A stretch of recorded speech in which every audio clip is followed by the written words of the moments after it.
India of story में आपका स्वागत है। हीरा का कहीं पता न चला और दिन गुजरते जाते थे। होरी से जहां तक दौड़ धूप हो सकी की, फिर हार कर बैठ रहा। खेती बाड़ी की भी फिक्र करनी थी। अकेला आदमी क्या क्या करता। और अब अपनी खेती से ज्यादा फिक्र थी पुनिया की खेती की। पुनिया अब अकेली होकर और भी प्रचंड हो गई थी। होरी को अब उसकी खुशामद करते बीतती थी। हीरा था तो वह पुनिया को दबाए रहता था। उसके चले जाने से अब पुनिया पर कोई अंकुश न रह गया था। होरी की पट्टीदारी हीरा से थी। पुनिया अबला थी, उससे वह क्या तनातनी करता। और पुनिया उसके स्वभाव से परिचित थी और उसकी सज्जनता का उसे खूब दंड देती थी। खैरियत यही हुई कि कारकुन साहब ने पुनिया से बकाया लगान वसूल करने की कोई सख्ती न की, केवल थोड़ी सी पूजा लेकर राजी हो गए। नहीं, होरी अपनी बकाया के साथ उसकी बकाया चुकाने के लिए भी कर्ज लेने को तैयार था। सावन में धान की रोपाई की ऐसी धूम रही कि मजूर न मिले और होरी अपने खेतों में धान न रोप सका, लेकिन पुनिया के खेतों में कैसे न रोपाई होती। होरी ने पहर रात रात तक काम करके उसके धान रोपे। अब होरी ही तो उसका रक्षक है। अगर पुनिया को कोई कष्ट हुआ तो दुनिया उसी को तो हंसेगी। नतीजा ये हुआ कि होरी को खरीफ फसल में बहुत थोड़ा अनाज मिला और पुनिया के बखार में धान रखने की जगह न रही। होरी और धनिया में उस दिन से बराबर मनमुटाव चला आता था।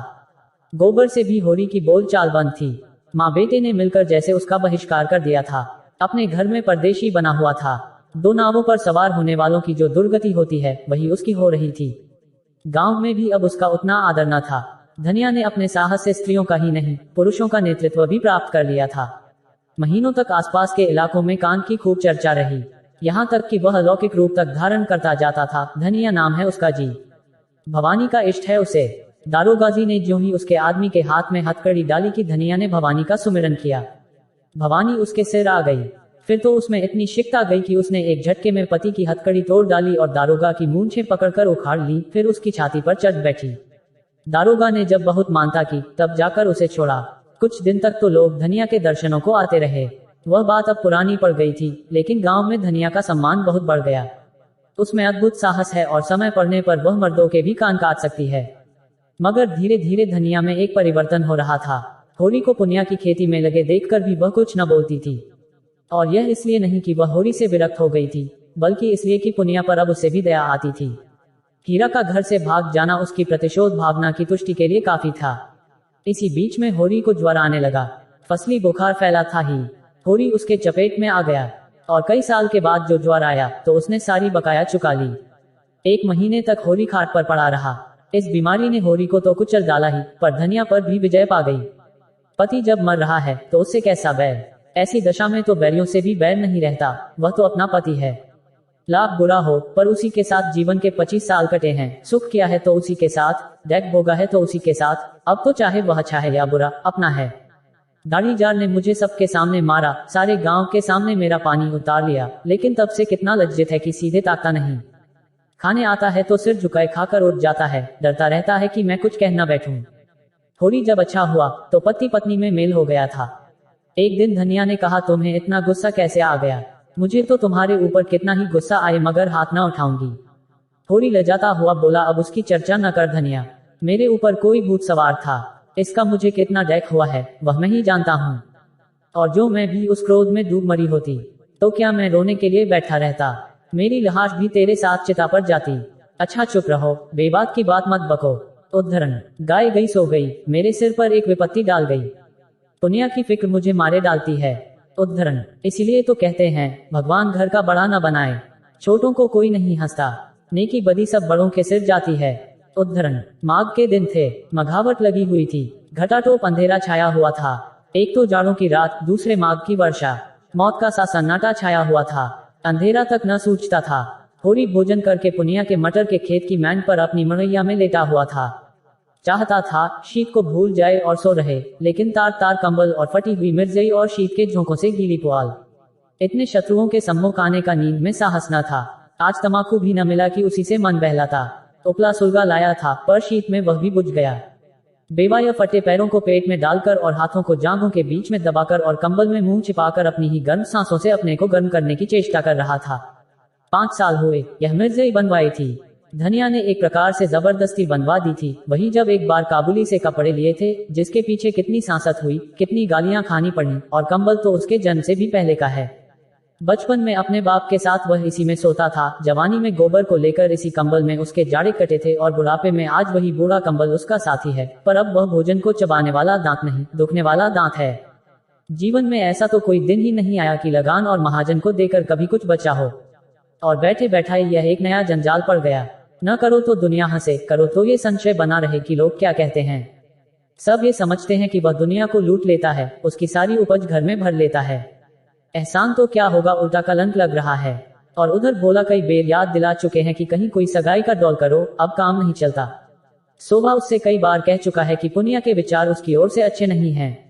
न हो पुनिया की गृहस्थी तो उसे संभालनी ही पड़ेगी, चाहे हंसकर संभाले या रोकर। धनिया का दिल भी अभी तक साफ नहीं हुआ, अभी तक उसके मन में मलाल बना हुआ है। मुझे सब आदमियों के सामने उसको मारना न चाहिए था। जिसके साथ 25 साल गुजर गए उसे मारना, और सारे गांव के सामने मेरी नीचता थी। लेकिन धनिया ने भी तो मेरी आबरू उतारने में कोई कसर नहीं छोड़ी। मेरे सामने से कैसा कतरा कर निकल जाती है, जैसे कभी की जान पहचान ही नहीं। कोई बात कहनी होती है तो सोना या रूपा से कहलाती है। देखता हूँ उसकी साड़ी फट गई है, मगर कल मुझसे कहा भी तो सोना की साड़ी के लिए अपनी साड़ी का नाम तक न लिया। सोना की साड़ी अभी 2-1 महीने थैगलियां लगाकर चल सकती है। उसकी साड़ी तो मारे पैबंदों के बिल्कुल कतरी हो गई है। और फिर मैं ही कौन उसका मनोहार कर रहा हूँ। अगर मैं ही उसके मन की 2-4 बातें करता रहता तो कौन छोटा हो जाता। यही तो होता, वह थोड़ा सा अदरवान कराती, 2-4 लगने वाली बात कहती तो क्या मुझे चोट लग जाती। लेकिन मैं बुढ़ा होकर भी उल्लू बना रह गया। वह तो कहो इस बीमारी ने आकर उसे नर्म कर दिया, नहीं जाने कब तक मुंह फुलाए रहती। और आज उन दोनों में जो बातें हुई थी वह मानो भूखे का भोजन थी। वह दिल से बोली थी और होरी गदगद हो गया था। उसके जी में आया उसके पैरों पर सिर रख दे और कहे मैंने तुझे मारा है तो ले, मैं सिर झुकाई लेता हूँ, जितना चाहे मार ले, जितनी गालियां देना चाहे दे ले। सहसा उसे मडैया के सामने चूड़ियों की झनकार सुनाई दी। उसने कान लगाकर सुना, हाँ कोई है, पटवारी की लड़की होगी, चाहे पंडित की घरवाली हो, मटर उखाड़ने आई होगी। न जाने क्यों इन लोगों की नीयत इतनी खोटी है। सारे गांव से अच्छा पहनते हैं, सारे गांव से अच्छा खाते हैं, घर में हजारों रुपए गड़े हैं, लेन देन करते हैं, जोड़ी सवाई चलाते हैं, घूस लेते हैं, दस्तूरी लेते हैं, एक ना एक मामला खड़ा करके हमा सुमा को पीसते रहते हैं। फिर भी नीयत का ये हाल। बाप जैसा होगा वैसी ही संतान भी होगी। और आप नहीं आते, औरतों को भेजते हैं। अभी उठकर हाथ पकड़ लूं तो क्या पानी रह जाए। नीच कहने को नीच हैं, जो ऊंचे हैं उनका मन तो और नीचा है। औरत जात का हाथ पकड़ते भी तो नहीं बनता, आंखों देखकर मक्खी निगलनी पड़ती है। उखाड़ ले भाई, जितना तेरा जी चाहे, समझ ले मैं नहीं हूँ। बड़े आदमी अपनी लाज ना रखें, छोटों को तो उनकी लाज रखनी ही पड़ती है। मगर नहीं, ये तो धनिया है, पुकार रही है। धनिया ने पुकारा सो गए की जागते हो। होरी झटपट उठा और मडैया के बाहर निकल आया। आज मालूम होता है देवी प्रसन्न हो गई, उसे वरदान देने आई हैं। इसके साथ ही इस बादल बूंदी और जाड़े पाले में इतनी रात गए उसका आना शंकाप्रद भी था। जरूर कोई न कोई बात हुई है। बोला ठंडी के मारे नींद भी आती है। तू इस जाड़े पाले में कैसे आई? कुशल तो है? हाँ सब कुशल है। उद्धरण, गोबर को भेजकर मुझे क्यों नहीं बुलवा लिया? उद्धरण, धनिया ने कोई उत्तर न दिया। मडैया में आकर पुआल पर बैठती हुई बोली, गोबर ने तो मुंह में कालिक लगा दी, उसकी करनी क्या पूछते हो? जिस बात को डरती थी वह होकर रही। क्या हुआ? क्या किसी से मार पीट कर बैठा? अब मैं जानूं क्या कर बैठा, चलकर पूछो उसी रानर से। किस रानर से? क्या कहती है तू?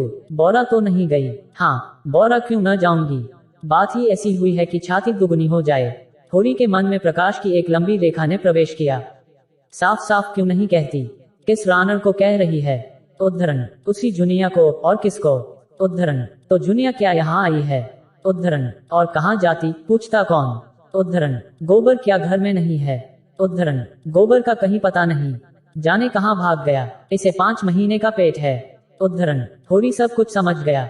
गोबर को बार बार अहिराने जाते देखकर वह खटका था जरूर, मगर उसे ऐसा खिलाड़ी न समझता था। युवकों में कुछ रसिकता होती ही है, इसमें कोई नई बात नहीं। मगर जिस रूई के गाले को उसने नीले आकाश में हवा के झोंके से उड़ते देखकर केवल मुस्करा दिया था, वह सारे आकाश में छाकर उसके मार्ग को इतना अंधकार में बना देगा, ये तो कोई देवता भी न जान सकता था। गोबर ऐसा लंपट, वह सरल गंवार जिसे वह अभी बच्चा समझता था, लेकिन उसे बोझ की चिंता न थी, पंचायत का भय न था, जुनिया घर में कैसे रहेगी इसकी चिंता भी उसे न थी। उसे चिंता थी गोबर की। लड़का लज्जाशील है।